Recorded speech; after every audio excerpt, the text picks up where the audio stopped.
Bom dia a todos e a todas. A primeira palavra, naturalmente, é de agradecimento pelo honroso convite para coordenar a primeira mesa desse painel com essa composição, como já foi anunciada e qualificada. Não é a primeira vez que eu tenho a alegria de ser lembrado para participar dos eventos da ABRADETE e atribuo isso certamente à amizade que nutro por tantos dos seus dirigentes, a começar pela professora Misabel Derzi, de quem também fui aluno na graduação.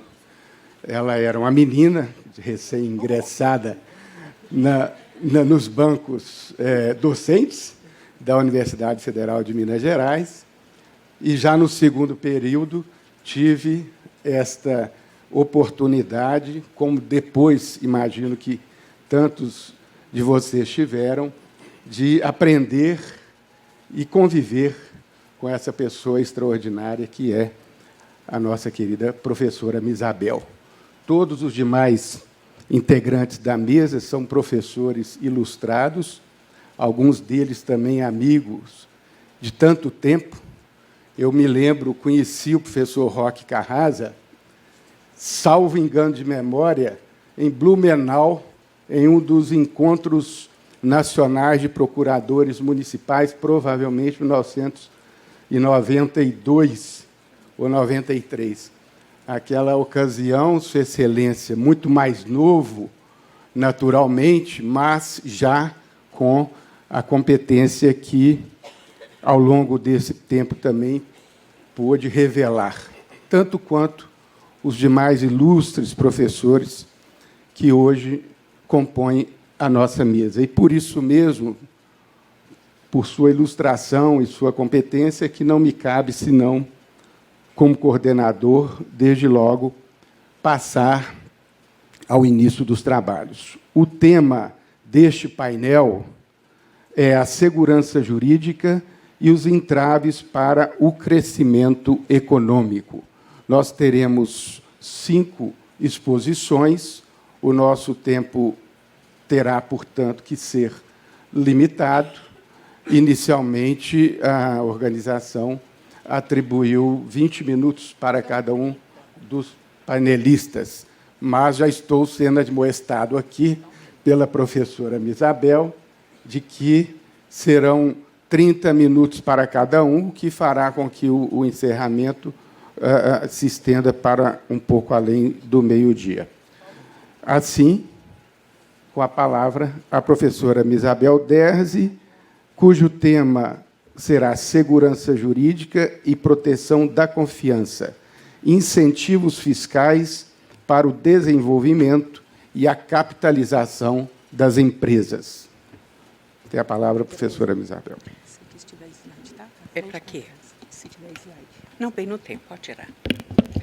Bom, é uma grande alegria estar aqui nesse 23º Congresso Internacional de Direito Tributário da ABRADETE, presidida, como todos nós sabemos, pelo professor Walter Lobato.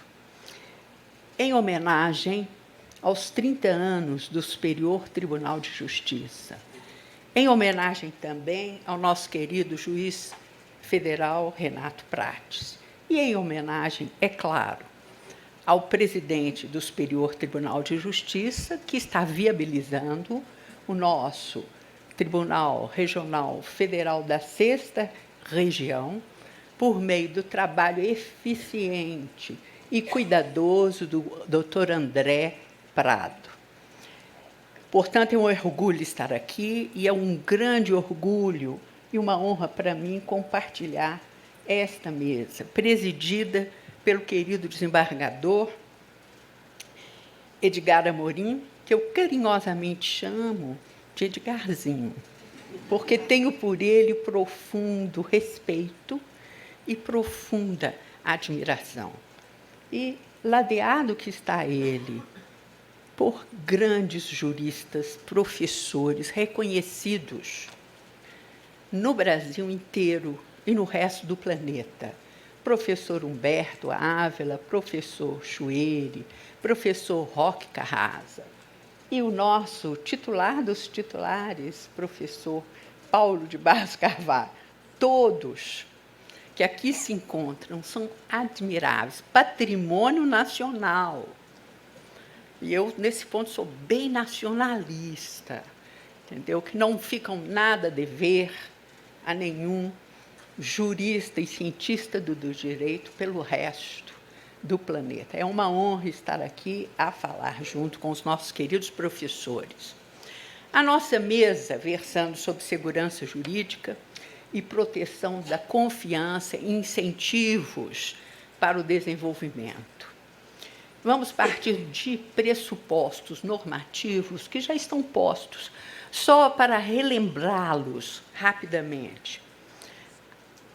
Acho, em primeiro lugar, inexplicável que, em nosso país, economistas, sociólogos, especialistas em direitos humanos e mesmo juristas não façam conexão necessária entre Estado democrático de direito e federalismo. Entre nós, como alhures, um depende do outro. Ninguém deixa de reconhecer que é possível haver Estado na forma unitária, como na França, como na Itália, Estado que seja também uma democracia. Mas, em países de democracia intermitente, como é o caso do Brasil, como é o caso da Alemanha, por exemplo, a federação é um modo de organizar o Estado que é essencialmente poder, distribuindo o poder pelo território nacional para garantir a liberdade, para dificultar o retorno ao autoritarismo. Como dizia Madison, em Os Federalistas há 200 anos, aspas, o federalismo é uma forma de distribuição de poder para garantir a liberdade. E como disseram os alemães na Alemanha Ocidental, logo depois da Segunda Grande Guerra, ao optarem pela forma federativa de Estado, aspas, para garantir a liberdade, já não basta a clássica divisão de poderes entre o legislativo, o executivo e o judiciário. Além dessa divisão horizontal, é necessário ainda distribuir o poder, diluí-lo em todo o território nacional. Portanto, democracia, Estado de Direito e federalismo são princípios integrados e integradores de nosso sistema jurídico. A Constituição da República talvez seja a mais forte em segurança jurídica nos países de cultura ocidental. Legalidade, previsibilidade, independência do poder judiciário, devido processo legal, presunção de inocência, ampla defesa, o direito de o réu falar por último. Não há projeto algum econômico, tributário ou financeiro, previdenciário, não existe isso. Projeto algum capaz de estimular o desenvolvimento e os investimentos sem que se cumpram tais regras e princípios jurídicos. É estranho encontrar economistas que se dizem bons economistas, que pensam estar falando de confiança econômica, totalmente isolada e desatrelada da jurídica. Os sistemas, embora independentes do ponto de vista funcional, o econômico, o social, o político e o jurídico, têm um fundo ético comum sem o qual não vicejam a confiança.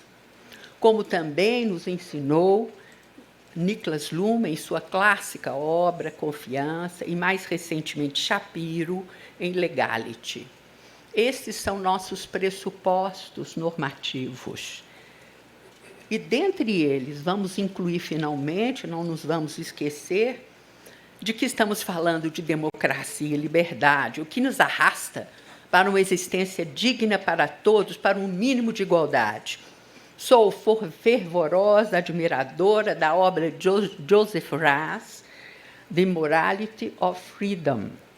Falamos em liberdade, isto é fundamental, mas de uma liberdade moral, ética e jurídica, porque é adotada por nossa Constituição da República. Segundo Raz, filósofo radicado nos Estados Unidos, liberal e positivista, portanto, fora de suspeita. A liberdade moralmente adequada advém da autonomia da pessoa, da possibilidade de opções de vida que o Estado deve garantir. E naquela sociedade em que a grande maioria, como é o caso do Brasil, não tem meios de escolha, nem recursos próprios para escolher, nem opções a fazer.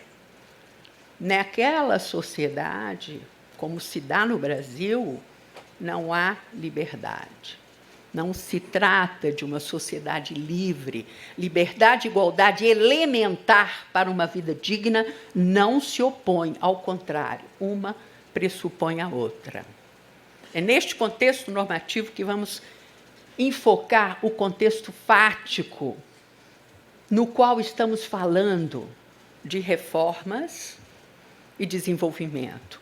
Neste contexto fático brasileiro, quero realçar a profunda desigualdade entre grupos, classes e regiões. 2, um sistema tributário regressivo que adotamos. 3, um financiamento de investimentos nacionais e programas sociais por meio do endividamento da União em um quadro de juros muito elevados. Então, são esses 3 aspectos fáticos rapidamente expostos. Os institutos de pesquisa mais notáveis do país denunciam uma grande desigualdade entre grupos e classes. Assim, em torno de 48% da riqueza nacional está concentrada em 1% da população. Do ponto de vista regional, aponta-se que o Índice de Desenvolvimento Humano registra a média nacional do Brasil inteiro na posição 80, em uma classificação crescente da desigualdade. Enquanto o Distrito Federal, São Paulo e outros estados do Sul e Sudeste situam-se na posição 40, ao lado ou acima de Portugal, por exemplo, o estado de Alagoas, ao contrário, ocupa a posição mais baixa do IDH do Brasil, comparado ao Vietnã e ao Iraque, posição 120. Então, nós estamos falando de um país que oscila entre a posição 40 e a posição 120. É muita desigualdade regional e setorial para podermos situar qualquer pretensão de mudança e de reforma. Finalmente, em um contexto de um país em desenvolvimento, como é o Brasil, com forte concentração de renda, em que não há poupança interna suficiente, nós somos um país importador de capital. O sistema tributário alimenta-se fortemente de tributos incidentes sobre o consumo, a base tributária mais sólida. A isso se deve acrescentar a volatilidade contemporânea do capital em uma economia mundializada, que acirra a atração dos impostos sobre o consumo, até mesmo nos países mais desenvolvidos.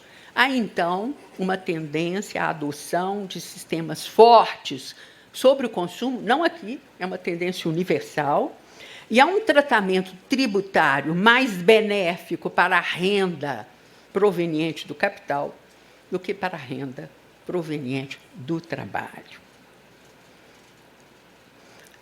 A terceira questão é que nós temos um financiamento de investimentos nacionais com a importação insuficiente de capital por meio de endividamento do Estado, em um quadro de juros elevados. O estímulo e a força do mercado financeiro são notáveis no contexto, com a União estimulando investimento e execução de programas sociais com endividamento, ou seja, pagamento de subsídios pelo Estado aos bancos. a diferença entre os juros de mercado altos e os juros cobrados das empresas investidoras que se quer estimular, essa diferença é subsidiada pela União com endividamento. A União, além de ter prosseguido com os projetos Sudã e Sudene, praticou diversos programas sociais, como Bolsa Família, Minha Casa Minha Vida, FIES, ou o programa Safra, do agronegócio, que já derrubou uma presidente da República, todos eles financiados com endividamento para nós, da União, por meio de pagamento de subsídios aos juros cobrados pelo BNDES, Banco do Brasil ou Caixa Econômica.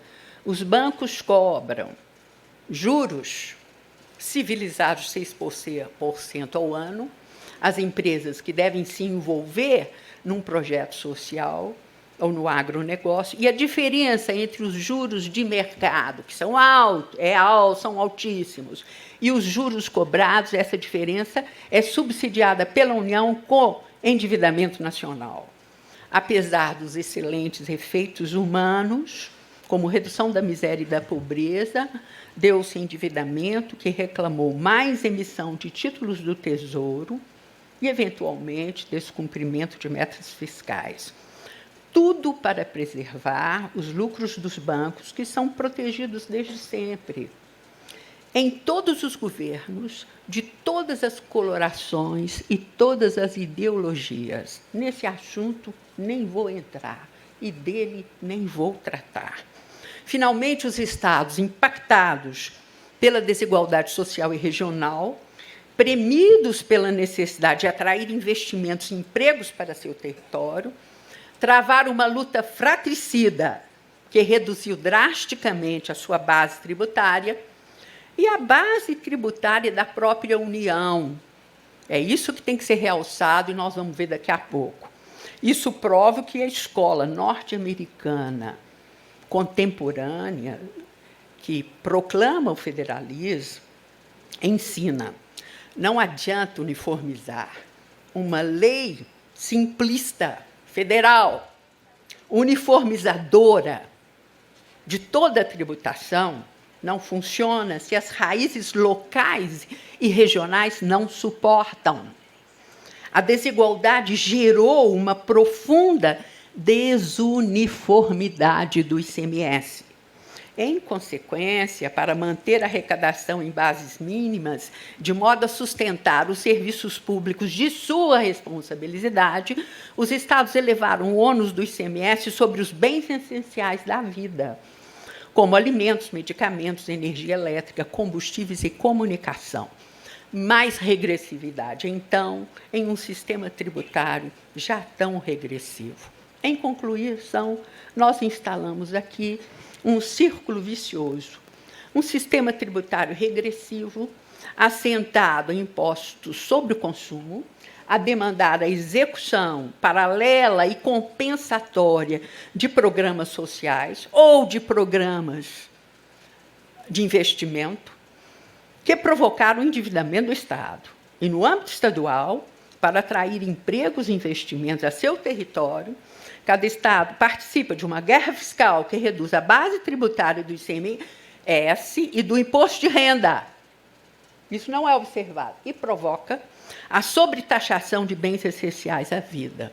Com isso, se anulam os efeitos que a renúncia fiscal queria provocar, criando-se mais regressividade do sistema tributário, em especial do ICMS, em um sistema já tão regressivo. Eu vou lhes falar apenas, e tão somente, de soluções que nós já temos prontas na Constituição e nas nossas leis, sem nenhum projeto de reforma tributária mirabolante, que não resolve nenhum dos problemas que eu acabei de referir, que são básicos, e que, de resto, lesam o federalismo brasileiro. Vamos expor brevemente tais soluções, que são respiradouros para a saída desses dilemas e desses vícios. Se tivessem sido essas soluções eficientemente implementadas, porque são autorizadas pela Constituição e pelas leis, tais soluções poderiam ter capitalizado nossas empresas para o investimento, sem interferir no ciclo financeiro de bancos e seguradoras, o circuito dos juros altos, correndo à parte, esqueça. Não vamos nos socorrer. Se nenhum governo, de nenhuma coloração, ideologia mexe com isso, por que eu vou mexer em tão breves minutos? Que soluções o nosso sistema teria nesse contexto? Em primeiro lugar, um IVA.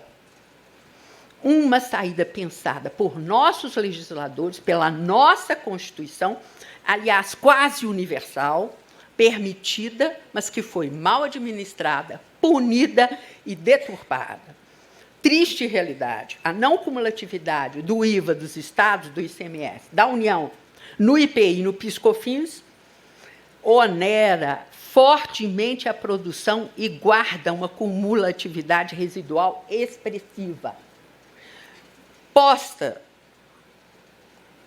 de forma aberta na Constituição, a não cumulatividade foi sempre interpretada restritivamente pelos fiscos em geral. E hoje, será que eu falo? Até mesmo pelo Supremo Tribunal Federal. Mesmo depois do advento da Lei Complementar 87 de 96, a Lei Candir, em que claramente se adotou o crédito financeiro com revogação do Decreto-Lei 406, tudo começa a voltar ao ponto Z. Porque, por meio de aplicações e teses fiscais cada vez mais restritivas, o Decreto-Lei 406 foi ressuscitado, repriostinado. Discutimos hoje insumos diretos e insumos indiretos da produção, produtos intermediários, expressões daquele antigo decreto-lei que foram abolidas pela Lei Candir. Pasmem os senhores. Como é que nós vamos correr? Não dá. O IVA, quando bem compreendido e bem aplicado, é um promotor invejável de capitalização das empresas, porque ele autoriza o crédito relativamente à aquisição de bens do ativo permanente e de bens de uso e consumo. Por influência da Fazenda Federal, praticou-se uma não cumulatividade de crédito físico restritivo pela velha prática do IPI. Todos os estados acabaram por conquistar a simpatia de alguns ministros da corte que defendem o crédito físico. Por quê? Não sei. Nem vamos comparar. Nas exportações, a Europa devolve os créditos acumulados nas exportações em 30 dias da data da apresentação dos créditos. Nem vamos falar disso, nós vamos falar simplesmente que a renovação das maquinárias, da estrutura produtiva das indústrias e da empresa é muito lenta em nosso país, pois esses créditos relativos ao ICMS ou ao PIS/COFINS são lentamente dedutíveis no tempo, enquanto na Europa é tudo imediato. Uma empresa em expansão na Europa pode ficar mais de 1 ano ou 2 sem pagar o IVA. Por quê? Porque acumulou muito crédito nas suas compras de bens do ativo permanente. Enquanto, no Brasil, as nossas empresas vão precisar ir com o pires na mão aos seus governadores, pedindo a eles que, ilicitamente ou secretamente, autorizem a compensação acelerada de tais créditos. O que os europeus conseguem normalmente, dentro da própria natureza que tem de um tributo que não atinge a produção, que não atinge a indústria, mas que, portanto, capitaliza, não deixa a descapitalização das empresas.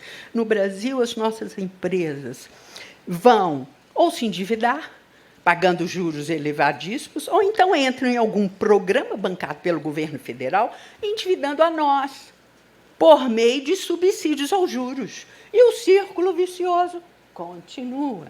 Segunda solução que nós desprezamos impressionantemente, mas está aí nas nossas leis, basta cumpri-las, são os incentivos para investimentos que tantos condenam, mas que são necessários em muitos setores, como a renúncia fiscal, a outorga de créditos presumidos, a parcela estatal na parceria público-privada, incentivos, quer federais, estaduais ou municipais.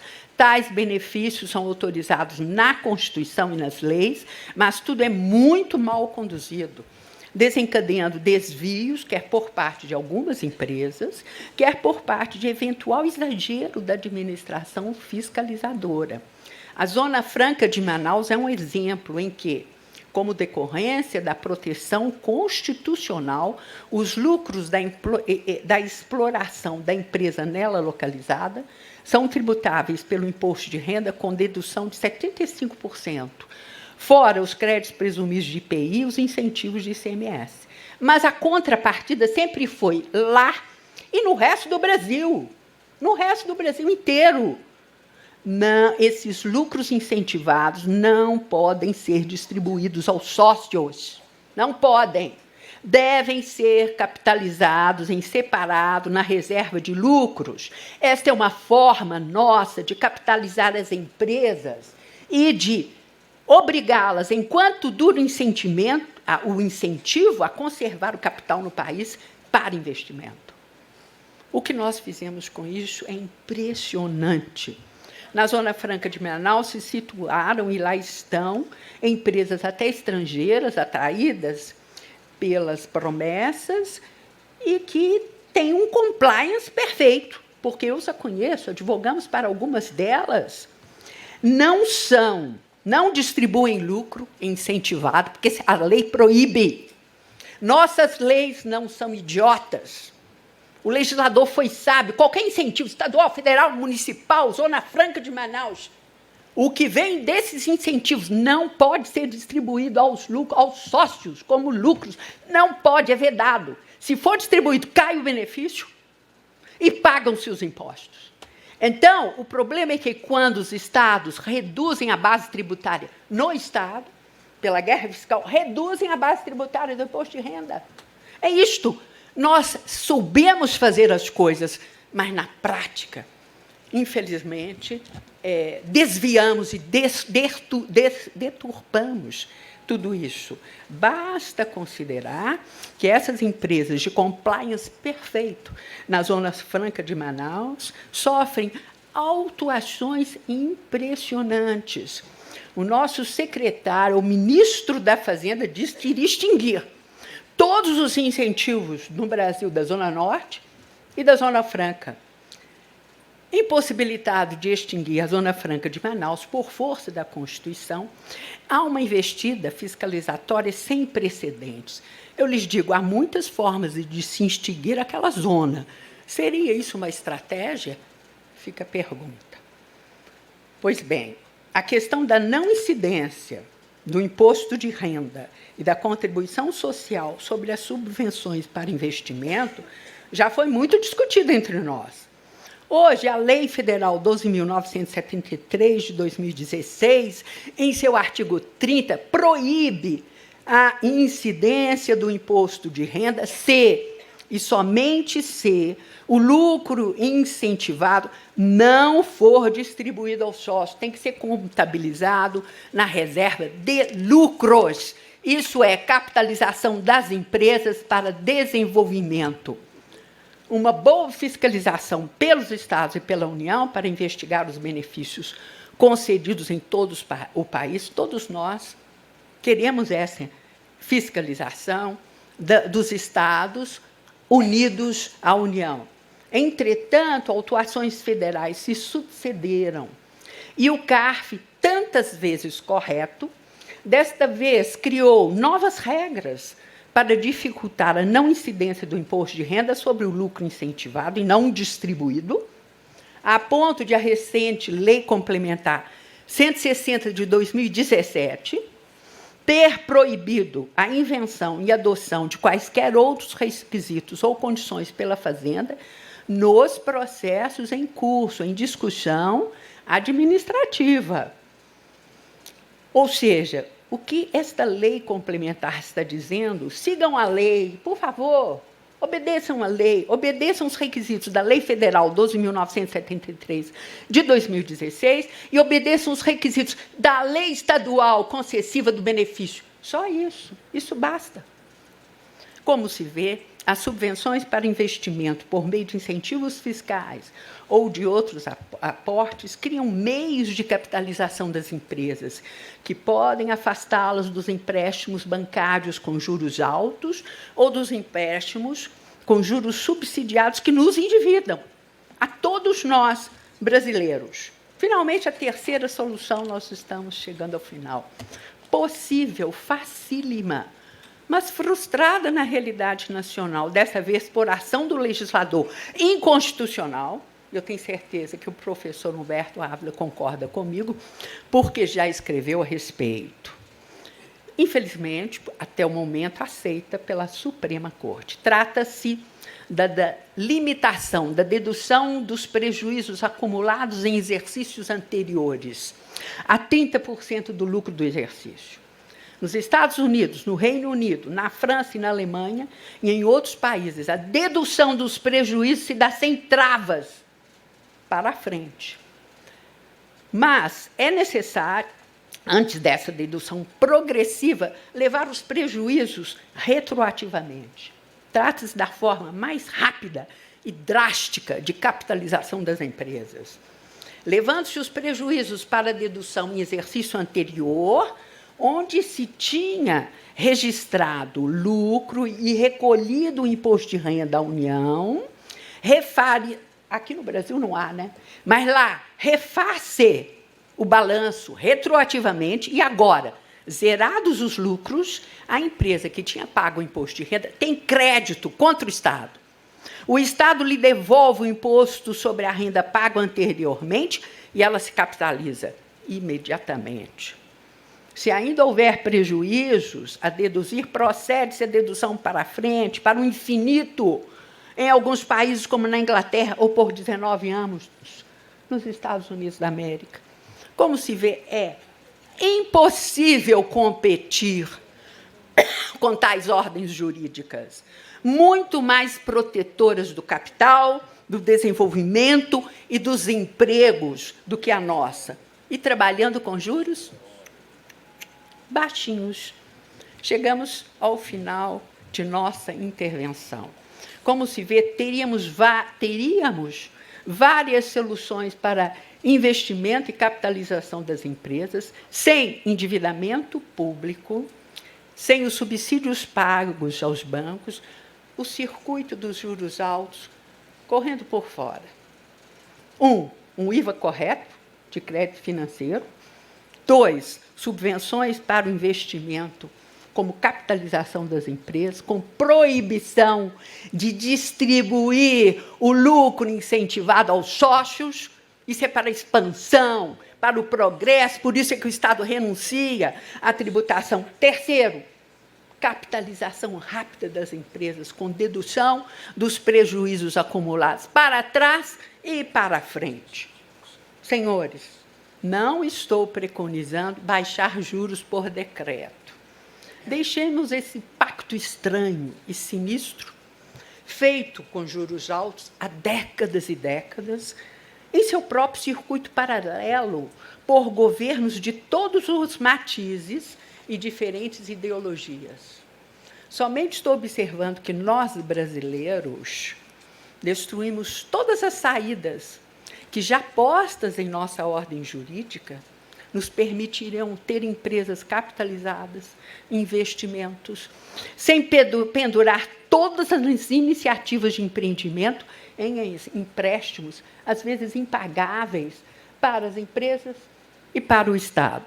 Isso derruba até presidente da República, né? E sem projetar o empresariado brasileiro em uma economia globalizada para perder. Vão perder. Não há como competir. Nossas empresas estão na corrida da vida, competindo com carros danificados ou com freio puxado. Não há como chegar lá. Somente a última pergunta. Para que investir? Para que expandir? Por que razão nossas empresas nacionais ou estrangeiras aqui instaladas investiriam? Por que elas fariam isso? Voltando ao início e ao final, no ambiente de negócios, duas outras condições são necessárias. A primeira, o respeito ao Estado de Direito, à segurança jurídica, à previsibilidade, o respeito aos contratos, a lealdade ao direito, ao devido processo legal, a proteção da confiança e a presunção de inocência devem ser efetivos. Daí essa mesa maravilhosa, inaugural. Sem restabelecermos a confiança, nada haverá de novo. Não adianta falar reforma previdenciária, isso é para ilusão. É uma ilusão, nós temos todo um instrumental no nosso sistema jurídico. Por que querem nos iludir? Espera um pouquinho. Vamos fazer uma reforma tributária. Ah, não deu certo a previdenciária, mas vamos fazer outra. Nós temos tudo na mão. A segunda e última condição. Para investir é necessário ter demanda, é necessário ter consumidores. Sem eles, quem compra? Quem compra? Nossa elite econômica não se preocupa em erradicar a miséria e em reduzir a pobreza, como determina a Constituição. Erro grave. Nossa desigualdade vergonhosa limita a nossa riqueza. A riqueza de São Paulo, estou cheio de paulista aqui, a riqueza de São Paulo é limitada pela nossa pobreza. São Paulo deveria lutar não só pelos seus consumidores intestinos, dentro do próprio Estado, como os demais consumidores, porque os seus produtos alcançam o Brasil inteiro. Recentemente, alguém absolutamente insuspeito, ex-presidente do Banco Central, governo Fernando Henrique Cardoso, o economista Armínio Fraga, disse exatamente isso. Então, algo absolutamente insuspeito. Justiça tributária e distribuição ou redistribuição da renda são questões tão relevantes como segurança para a economia. Federação, liberdade, segurança jurídica e redução da desigualdade são o mesmo lado da moeda. O outro lado é o desenvolvimento e a riqueza, com certeza. De novo, como escreveu Horácio, liberal e positivista, a liberdade moralmente adequada somente se apresenta naquela sociedade em que as pessoas têm autonomia para escolher entre opções de vida minimamente digna, garantidas pelo Estado. Assim sendo, liberdade e vida digna para todos, com o mínimo de igualdade, não se opõem, estão necessariamente interligadas. Entre liberdade, igualdade e federalismo, não há solução de continuidade. Muito obrigada.